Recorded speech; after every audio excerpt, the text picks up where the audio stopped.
हर हर महादेव। देवों के देव महादेव जी के चरण में प्रणाम, मेरा प्रणाम स्वीकार हो। गौरा पार्वती माता के चरण में प्रणाम, मेरा प्रणाम स्वीकार हो। गणपत ललनवा के चरण में प्रणाम, मेरा प्रणाम स्वीकार हो। सब गुरु भाई बहन के चरण में प्रणाम, मेरा प्रणाम स्वीकार हो। माता पिता के चरण में प्रणाम, मेरा प्रणाम स्वीकार हो।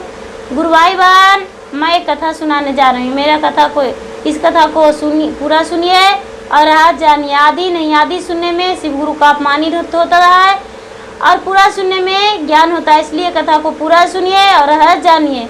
हर हर महादेव, घर घर महादेव। एक बार की बात है, गांव में एक बुढ़िया रहती थी। वो बेचारी बुढ़िया अंधी थी। वो बेचारी बुढ़िया अंधी थी, उसका कोई संतान नहीं था। कोई संतान नहीं था, कोई परिवार नहीं था। वो क्या करती थी, एक शंकर भगवान का मंदिर था। वो प्रतिदिन स्नान करके शंकर भगवान के मंदिर में जाती थी और पूजा करती थी। पूजा करके और मंदिर के दरवाजे पर खड़ी हो जाती थी। मंदिर के दरवाजे पर खड़ी हो जाती थी और खड़ी होके और मांगती थी। वो बेचारी को जो भी उस रास्ते से आते थे, कोई 1 पैसा, कोई 2 पैसा, ऐसे करके बुढ़िया को रोज दे देते थे। वो बेचारी प्रतिदिन पैसा जमा करती थी। प्रतिदिन पैसा जमा करती थी। जमा करके और एक झोपड़ी था, वही झोपड़ी में बेचारी अपने पैसे को रखती थी। अपने पैसे को रखती थी उस झोपड़ी में और जमा करते रहती थी। और भोजन भी बेचारी का बना हुआ रोटी, रोज रोटी लिट्टी चावल रोज लोग दे देते थे। कपड़े भी उसे मिल जाता था, लेकिन जो मांगती थी वो पैसा बच जाता था। ऐसा ही करते करते करते करते बेचारी के बहुत दिन से समय बीत रहा था। समय बीत रहा था। एक बार का बात है कि किसी एक चोर का नज़र पड़ गया। किसी एक चोर का नज़र पड़ गया और नज़र पड़ गया तो इसको, जो बेचारी जहाँ रखती थी पैसा, उस पैसा पर नज़र पड़ गया झोपड़ी में। रात में झोपड़ी में चोर आ गया।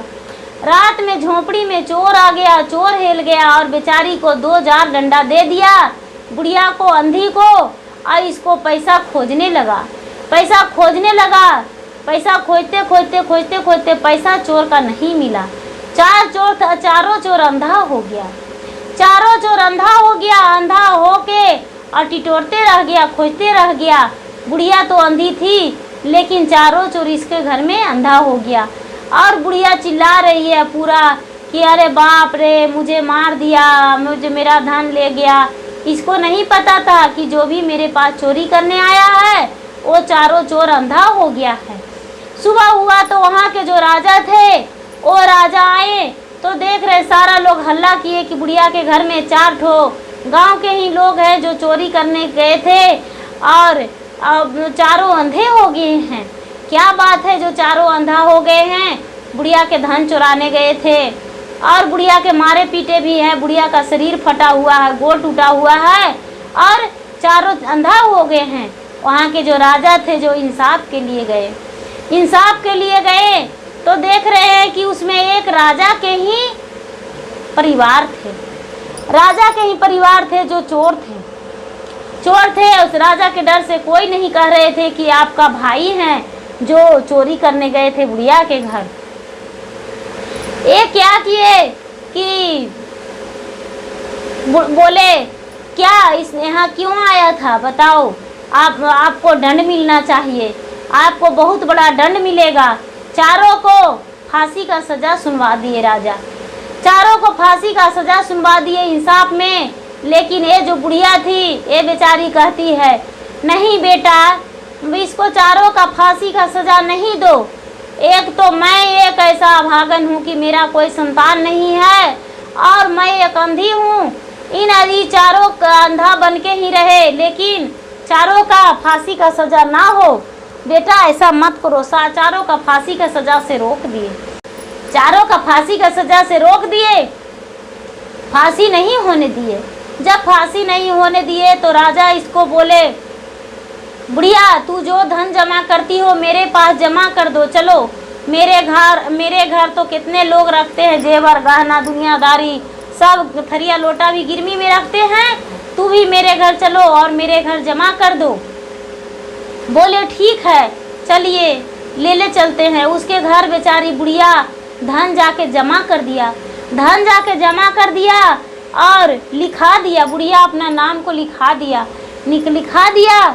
और वो जो राजा थे उनको लालच लग गया क्योंकि बेचारी के पास सोना चांदी सब कुछ था, दान में कोई भी कुछ भी दे देते हैं अंधा समझ के। और ये जो चारों के माता पिता थे वो बुढ़िया के पास गए, बुढ़िया के पास गए और बुढ़िया के पास हाथ जोड़कर रोने लगे कि आपने क्या किए हैं कि जो आप मेरा बेटा अंधा हो गया, आपको हम जो आप कहिएगा वही हम करेंगे, मेरे बेटे को माफ़ कर दीजिए। ये बुढ़िया बोली बेटी इसमें मेरा कोई कसूर नहीं है, हम कुछ नहीं किए हैं, हम तो शंकर भगवान का एक पुजारन है, शंकर भगवान के मंदिर के सामने भीख मांगती हूँ और शंकर भगवान का प्रतिदिन पूजा करती हूँ, इसमें मेरा क्या कसूर है जो तुम्हारे परिवार को हम तुम्हारे बेटे को अंधा कर दूंगा। नहीं, वो बेचारी हाथ जोड़ के पैर पड़ के बुढ़िया के पैर में लिपट गए और चारों माता पिता उसके बुढ़िया के पैर में लिपट गए कि आपके परवरिश हम करेंगे, आपको कभी हम तकलीफ़ नहीं होने देंगे, आप जो कहेंगे वही करेंगे, भीख नहीं मांगने देंगे, आपको किसी प्रकार का कमी नहीं होने देंगे, मेरे बेटे को माफ़ कर दीजिए, आप जो कहेंगे वही हम करेंगे।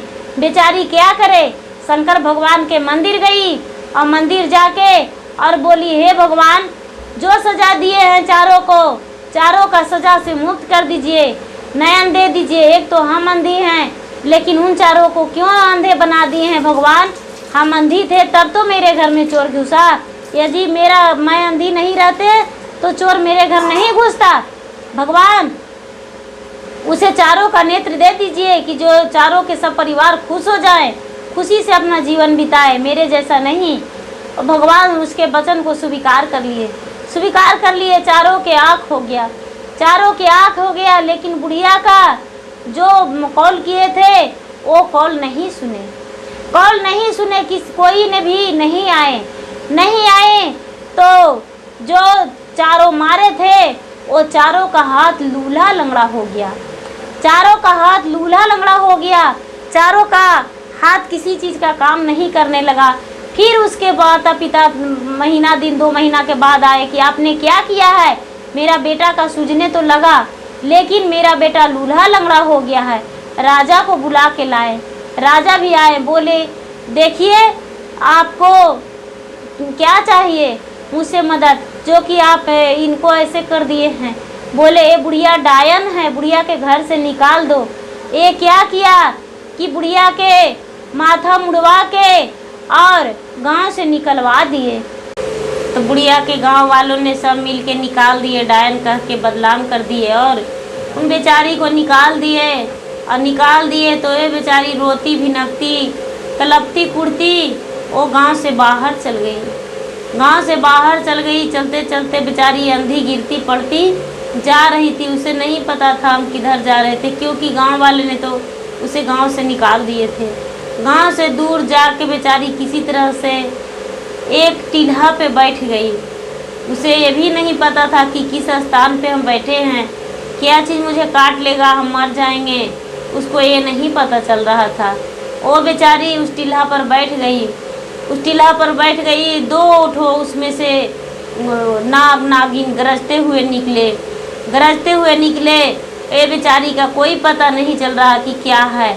नाग नागिन बोल रहा है, अरे तू कौन हो, मेरे पास आके रो रही हो, तुम्हें क्या हुआ है, तुम मेरे पास क्यों आके रो रही हो, क्या तुम मुझे मारने आई हो, क्यों यहाँ पे रो रही हो। ये बेचारी कहती है देखो हम तुम्हें मारने नहीं आए हैं, तुम कौन हो। ये नागदेव बोल रहे हैं हम नाग हैं और नागिन हैं, बोलो हम तुम्हें क्या करें, मेरे पास क्यों आई हो। वो बेचारी कहने लगी बुढ़िया क्या कहूँ, मैं एक अंधी हूँ, मुझे गांव वालों ने बदनाम करके निकाल दिया है, हम कुछ भी नहीं, हम कोई गलत नहीं किए हैं, लेकिन फिर भी गांव वालों ने हमको बदनाम करके निकाल दिया है। वो बेचारी अपना कहानी बताई कि हमारे घर में चोरी करने को लिए घुस गया था और चोरी कर लिया, चोरी नहीं कर पाया और अंधा बन गया। और उसके बाद वो जब हम भगवान से प्रार्थना किए तो उसको नेत्र हो गया और मुझे वो स्वीकार किए थे उसके माता पिता कि इसका परवरिश करेंगे, अब मेरा परवरिश नहीं किया तो सबका हाथ लूल्हा हो गया और कोढ़िया हो गया। तो अब मुझे कहता है उन लोगों ने कि ये डायन है ऐसे कह के, और मुझे निकाल दिए, मेरा संतान नहीं है, अब हम कहाँ जाए। नाग नागिन जो थे वो बोले अच्छा कोई बात नहीं, हम तुम्हारा हक दिला के रहूँगा, तो चुपचाप रहो, बूढ़ी मामा मत रोवो, हम जाते हैं गांव में। और नाग और नागिन विषैला रूप धर के पूरा विशाल रूप में और जाके और पूरा गांव मेरी पटने लगे, पूरा गरजने लगे, पूरा जोर जोर से गरजने लगे कि गांव लहर जाएगा, गांव को बर्बाद कर देंगे, हम पूरे लोग को डांस लेंगे, पूरे इस गांव में बिछौना कर देंगे लाशे को। अगर जो बुढ़िया तो सब लोग कहने लगे क्या है गांव में ऐसे सांप गरज रहा है, ऐसे क्यों हो रहा है। तो शंकर भगवान वहाँ साधु के रूप में गांव में प्रकट हो गए और सारा तो साहू शंकर भगवान से सब लोग पूछने लगे बाबा आप कुछ बताइए गांव में ऐसे ऐसे क्यों हो रहा है, दो नाग नागिन पूरा गांव में विशाल रूप धर के और घूम रहा है, क्या करें, कुछ उपाय बताइए।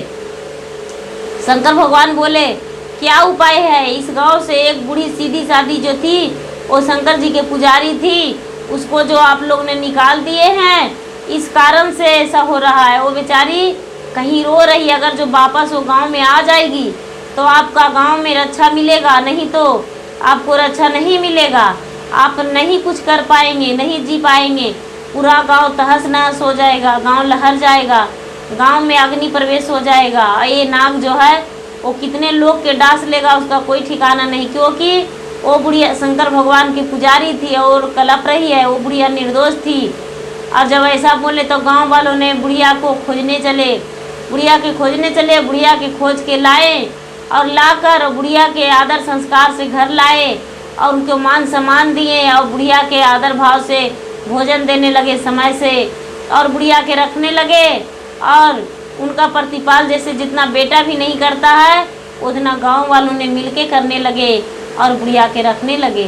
बुढ़िया भी अच्छी से रहने लगी क्योंकि बुढ़िया का कोई नहीं था, भगवान थे, भगवान उसको हर चीज़ उसको दिलवाए, इसीलिए बुढ़िया बेचारी अच्छा से रहने लगी। उसको सारा परिवार जैसे अपना होते हैं उसी तरह गांव वालों ने उसे अपना बन के सब कुछ किए। ये शंकर भगवान की कृपा से हुआ। जैसे बुढ़िया पे शंकर भगवान कृपा किए और सब लोग पर शंकर भगवान कृपा करेंगे और खुश रखेंगे और खुश रखते हैं। शंकर भगवान किसी को भी अपना नज़रिया से गलत नहीं देखते हैं। गुरु भाई बहन, मेरा वीडियो अच्छा लगे तो इसे लाइक कीजिए, शेयर कीजिए, सब्सक्राइब कीजिए। धन्यवाद।